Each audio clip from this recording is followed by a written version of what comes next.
Cocoa জন্মগ্রহণ করেন। 1966 সালে জিয়াউর রহমান পাকিস্তান মিলিটারি একাডেমিতে পেশাদার ইনস্ট্রাক্টর পদে নিয়োগ লাভ করেন। সে বছরই তিনি পশ্চিম পাকিস্তানের কোয়েটার স্টাফ কলেজে কমান্ডো কোর্সে যোগদান করেন। 1969 সালে তিনি মেজর পদে উন্নীত হয়ে জয়দেবপুরে দ্বিতীয় ইস্ট বেঙ্গল রেজিমেন্টের সেকেন্ড ইন কমান্ডো পদের দায়িত্ব লাভ করেন।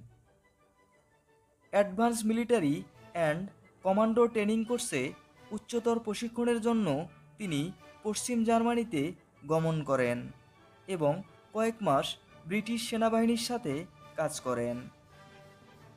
1970 সালে একজন মেজর হিসাবে তিনি দেশে ফিরে আসেন এবং চট্টগ্রামে নবগঠিত অষ্টম ইস্ট বেঙ্গল রেজিমেন্টের